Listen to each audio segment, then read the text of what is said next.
ज़रा तफसीलात बताइए। पहले तो कल जब आप लोग गए एयरपोर्ट और आपको शहबाज शरीफ को ट्रैवल नहीं करने दिया, वजह क्या बताई उस वक्त हुकाम ने वहाँ पर?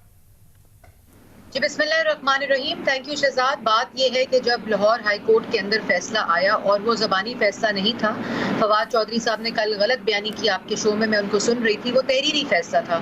और जिस वक्त फैसला तहरीर होकर आया तो जज साहब सुना रहे थे, वहाँ दो हुकाम जो डिप्टी डायरेक्टर लॉ FIA की दो खवातीन जो थी, उनका डेजिग्नेशन और उनकी प्रेजेंस जो है वो तहरीरी फैसले के अंदर दर्ज हुई हुई है और वो मार्क हुई हुई है। उस वक्त उन्होंने कहा कि वन टाइम परमिशन दी जाती है, चाहे वो ब्लैक लिस्ट में है। और ये उससे पहले अदालत के अंदर वक्फा हुआ और अटॉर्नी जनरल को बुलाया और उनसे पूछा, क्योंकि ECL पे तो नाम उनका था नहीं, ब्लैक लिस्ट पे नाम है कि नहीं, उन्होंने उस पे कहा कि उनको नहीं मालूम। फिर उनको ब्रेक दी गई, उनको कहा कि आप पूछ कर आए। इसमें मेलाफाइडी ये है कि ना उनका नाम ECL पे था ना, और ब्लैक लिस्ट के ऊपर एक तहरीरी फैसला आया। इन्होंने जानबूझकर, शहजाद अकबर साहब का अगर आप इंटरव्यू और ट्वीट देख लें, फवाद चौधरी साहब का अगर आप इंटरव्यू और ट्वीट देख लें, इन्होंने शहबाज शरीफ साहब को रोकने के लिए कोर्ट ऑर्डर्स के बावजूद, जो पर्सन नॉट इन लिस्ट एक ऐसी इख्तरा है जो कानूनी हैसियत नहीं रखती, वो अगर फौरी तौर पे किसी शख्स को रोकना होता है तो एक उस लिस्ट को डाल दिया जाता है, और वो भी इस रवायत के ऊपर कि या तो वो कोई दहशतगर्द है, इनको पता चला है, या वो कोई सोशल ऑर्डर को डिस्टर्ब कर रहा है। इस सूरत हाल में वो भी इस पर लागू नहीं होता। और irrespective of any list, court order one time permission देता है उनको ट्रैवल करने की, और उसके बाद वो एयरलाइन भी दर्ज होती है, उसका नंबर भी, जिससे उन्होंने जाना और उन्होंने वापस आना था। तो ये पूरी की पूरी मेलाफाइडी, ये पूरे का पूरा जो तरीकाकार अपनाया गया वो सिर्फ शहबाज शरीफ साहब को रोकने के लिए अपनाया गया। लेकिन अल्लाह ताला का निज़ाम देखें शहजाद के, आज जब रात को सुबह उनको रोका गया जाने से, तो वही जो नैब की बेल का ऑर्डर, तहरीरी फैसला रेफरी जजेस का 3 मेंबर्स का आया, जिन्होंने सरफराज डोगर साहब के फैसले को अपहोल्ड किया और उसके अंदर जो नैब और शहजाद अकबर के इल्जामात को एक्सपोज किया है, वो ज्यादा इंपॉर्टेंट बात है। क्योंकि ये तो अगर आज हम जब FIA मैं रीम साहब, मैं उस पर आता हूँ, उस पर मैं बात कर लेता हूँ आपसे, लेकिन पहले मुझे इस केस की तफसीलात मजीद ये बताइएगा, क्योंकि हुकूमत की जानिब से ये कहा जा रहा है कि बाकायदा आपको एक दरख्वास्त देनी पड़ती है DG FIA को, जो आज आपने दे भी दी है, DG FIA को भी दी है, सेक्रेटरी दाखिला को भी दी है, DG इमिग्रेशन को भी दी है। तो ये जो एक प्रोसेस है ये कल मुकम्मल नहीं था, और अब अगर आपने ये प्रोसेस मुकम्मल कर लिया है तो उसके बाद कब तक इम्कानात हैं कि शहबाज शरीफ साहब बाहर जा सकेंगे? शहजाद, सुप्रीम कोर्ट का एक ऑर्डर है कि जिस वक्त ये तहरीरी फैसला इशू होता है, उस वक्त उस रेलेवेंट अदारे के अफसरान को बुलाया जाता है। और इसी तरह कल अदालत में हुआ। जैसे मैंने आपको कहा कि 2 deputy director FIA law, DD law जिसको बोलते हैं, वो 2 खवातीन जज साहब ने बुलाई और वो मौजूद थी जब उन्होंने ये फैसला दिया। और इसका प्रोसेस पे यही होता है कि वो उस फैसले की कॉपी लेकर जाती हैं और उस लिस्ट से उनको डिलीट करती हैं जिस लिस्ट में डाला जाता है, चाहे वो DD लॉ हो या जो भी प्रेजेंट हो अदालत के अंदर। तो ये एक प्रोसेस का हिस्सा होता है ये। लेकिन हम आज FIA के दफ्तर भी गए, वहाँ हमने कोर्ट ऑर्डर की कॉपी भी दी है, वहाँ हमने जो ऑफलोडिंग का परफॉर्मा था वो भी दिया है, और वहाँ अब एक जो मुज़ैक का खेज, शहजाद मैं आपको वो भी बताती चलूं। FIA के दफ्तर में हम गए, हमारे लोकल MNAs थे, मैं थी, अता तारर थे, और उन्होंने गेट खोला, उन्होंने वेटिंग रूम का ताला खोला, हमें वहाँ बिठाया, फिर हम मुझे और अता को वो एक कमरे में लेकर गए, वहाँ उन्होंने हमसे सारे दस्तावेज लिए, वहाँ फिर उन्होंने हमें बताया कि एक अफसर तशरीफ ला रहे हैं, आपको वेट करना पड़ेगा। हम वहाँ वेट करते रहे, फिर वो अफसर तशरीफ लाए, उन्होंने सारी चीजें हमसे रिसीव ली, ये भी कहा कि मेरा इससे कोई ताल्लुक नहीं है। हम लोग वहाँ वो तमाम चीजें देकर आराम से वापस चले गए। अभी FIA का एक खत इशू हुआ है जिसमें कहा गया कि मरियम औरंगजेब, अता तारर और कुछ नामालूम अफराद ने धावा बोला है FIA के दफ्तर में। मतलब शर्म आनी चाहिए, मुज़ैका खेज गुफ्तगू, अदारे इस तरह का काम। ये आप कह रहे हैं कि FIA ने अभी एक खत जारी किया है? जी, FIA ने, आप लोगों के टेलीविजन स्क्रीन पे वो चल भी रहा था कुछ देर पहले, FIA ने खत जारी किया है कि हमारे खिलाफ लीगल एक्शन लिया जाए। हमने हमला किया है FIA के दफ्तर में लाहौर में, और हमने धावा बोला है।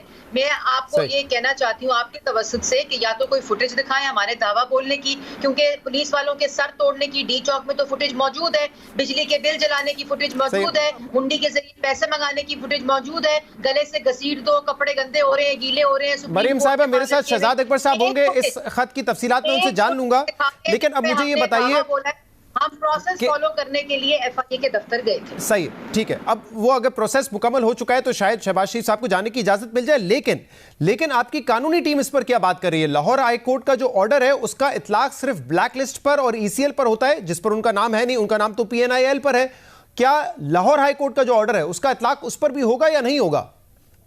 देखिए, लाहौर हाई कोर्ट का, और अभी आपने अपनी बात में कहा कि शहजाद अकबर साहब आपके साथ थोड़ी देर में मौजूद होंगे, तो शहजाद अकबर साहब से आज लाहौर हाई कोर्ट के 3 मेंबर जजेस ने जो फैसला किया है, जिसमें किकबैक, करप्शन, मनी लॉन्ड्रिंग का इल्जाम, बेनामी का इल्जाम, टीटी का इल्जाम, सारा एक्सपोज किया है नैब को और शहजाद अकबर के इल्जाम को। ये सवाल जरूर पूछिएगा और वो मैं अपने तौर पे पूछ लूंगा। जी, वो मैं अपने तौर पे पूछ लूंगा। हाँ, आपको जवाब नहीं देंगे शहजाद, क्योंकि इन लोगों का तरीका कार ये है कि लेकिन उस फैसले की अहम बात ये है कि ये बेल का फैसला है और बेल मेरिट पे दी गई है, लेकिन जो शहबाज शरीफ के साथ एहतसाब अदालत में केस चल रहा है वो तो अभी ट्रायल शुरू होगा, उसमें तो ट्रायल बल्कि चल रहा है, कुछ उसमें विटनेसेस आ चुके हैं, वो मामला तो चलता रहेगा। नहीं तो बेल का मामला है ना, बरी नहीं किया गया शहबाज शरीफ साहब को।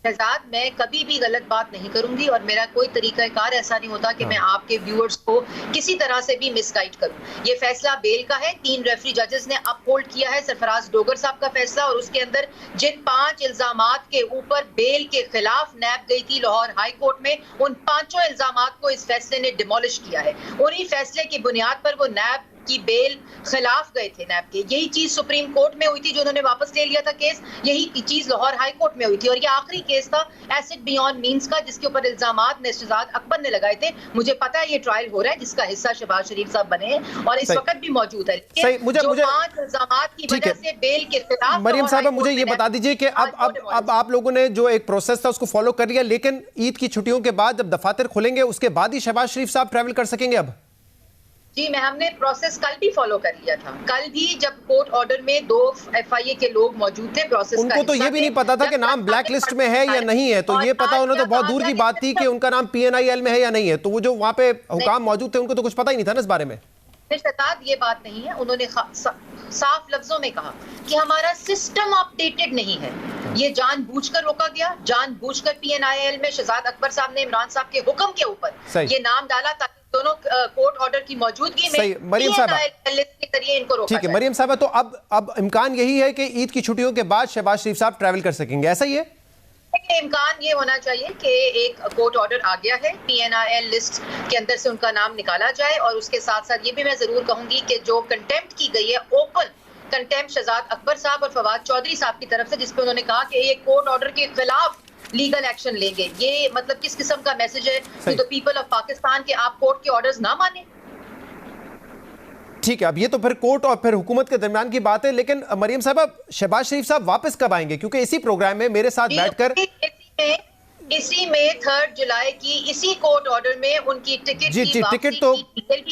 टिकट है, जुलाई अब मौजूद है वो डेट उनकी वापसी की, और उनका कॉन्डक्ट देखा गया। जी बिल्कुल। लेकिन मरियम साहब सवाल सुन लीजिए, इसी प्रोग्राम में उस फ्लाइट पर पाकिस्तान वापस आए थे। मरियम साहबा, इसी प्रोग्राम में जब नवाज शरीफ साहब के जाने की बात हो रही थी, आपने मुझे कहा कि नवाज शरीफ साहब जाएंगे, इलाज करवा के वापस आ जाएंगे। 1.5 साल हुआ है, कोविड से पहले ना उनका इलाज हो सका, कोविड के बाद आप लोगों ने कहा कि सर्जरीज नहीं हो रही हैं, और फिर अब तो आपकी पार्टी ने बाकायदा एक सियासी बयानिया ये बनाया है कि क्योंकि नवाज शरीफ को पाकिस्तान में इंसाफ नहीं मिल सकता, इस निजाम में इंसाफ नहीं मिल सकता, लिहाजा वो पाकिस्तान में नहीं आएंगे, हमें जिंदा लीडर्स चाहिए, मुर्दा लीडर्स नहीं चाहिए। ये बाकायदा आपने कहा है।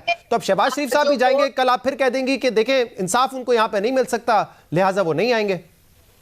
इंसाफ वो ऑर्डर्स हैं जो लाहौर हाई कोर्ट के हैं, सुप्रीम कोर्ट के हैं और नैब कोर्ट में हैं। शहबाज शरीफ, नवाज शरीफ, साद रफीक, शाहिद खकान, मिफ्ता इस्माइल, राना सनाउल्लाह, सलमान रफीक के ऑर्डर्स पढ़ लें, वो ऑर्डर्स क्या कहते हैं। इसलिए हमें किसी किस्म से भागने की जरूरत नहीं है। और नवाज शरीफ साहब का भी मैं जवाब देना चाहती हूँ। नवाज शरीफ साहब का कैटेगोरिक ये गारंटी है कि जिस दिन डॉक्टर्स ने ये सर्टिफिकेट दिया कि उनका इलाज मुकम्मल हो गया है, और उसी वक्त नवाज शरीफ साहब वापस आएंगे, और ये तमाम मेडिकल रिपोर्ट्स जो हैं वो इनके ऑफिसेज में जमा होती हैं। ये पोजीशन आप लोग दोबारा चेंज कर रहे हैं ना। मैंने जैसे कहा, मरियम नवाज साहिबा और आपके दीगर रहनुमा ये कह चुके हैं कि जब तक नवाज शरीफ को इंसाफ नहीं मिलेगा वो पाकिस्तान नहीं आएंगे। ये तो स्टेटेड पोजीशन रही ना आपकी हालिया दिनों में। बिल्कुल बिल्कुल, मैं आपने मुझे बोलने नहीं दिया, मैं इसी को कंप्लीट कर रही थी कि 145 रोजाना की बुनियाद में नवाज शरीफ ने अपनी बेटी के साथ नैब की पेशियां भुगती हैं।